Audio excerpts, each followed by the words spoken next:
નહીં હોય તો નળ ગટરનું કનેક્શન કપાશે। એક મોટી ખબર સહી 24 કલાક પર નોંધણી વગરના તમામ પાલતુ શ્વાનને એએમસી પકડીને લઈ જશે। હાથીજણમાં શ્વાને 4 માસથી બાળકીને જે ફાડી ખાધી હતી ત્યાર પછી તેનું મૃત્યુ થયું। ત્યારબાદ આ મોટો નિર્ણય લેવાયો છે। જરૂર લાગે તો નોંધણી વગરના શ્વાન માલિકો સામે કેસ પણ કરાશે।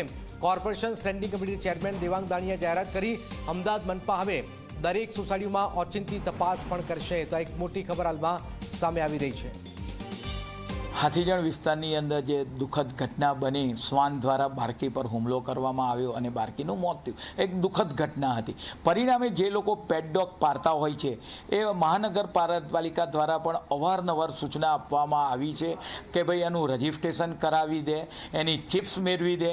એનું અમારા સીએનસીડી વિભાગ દ્વારા અને જે વિભાગ દ્વારા એની આપણે વાત કરીએ કે વેબસાઇટ ઉપર અને પેપરમાં પણ એડ આપવામાં આવી છે। આવનાર સમયગાળા દરમિયાન આ ઝુંબેશ કડક બનાવવામાં આવશે અને પોતાના જે પાલતુ કૂતરા હોય, પેટ ડોગ્સ હોય, એનું પોતે રજિસ્ટ્રેશન કરાવી દે। આ ઘટના બની પરિણામે પોલીસ દ્વારા પણ એની એફઆઈઆર નોંધવામાં આવી છે। આવનાર સમયગાળા દરમિયાન કોર્પોરેશન દ્વારા હાર્ડ સ્ટેપ, સ્ટ્રિક્ટ એક્શન પણ લેવામાં આવશે। ભૂતકાળની અંદર અનેક પોલિસીની અંદર કોર્પોરેશન દ્વારા સ્ટ્રિક્ટ એક્શન લેવામાં આવ્યા હતા। આમ આની અંદર પણ પેટ ડોગનું જો રજિસ્ટ્રેશન નહીં કરાવે કોઈ સિટીઝન તો એના પર પણ આગામી શિક્ષાત્મક કાર્યવાહી માટે કરવામાં આવશે।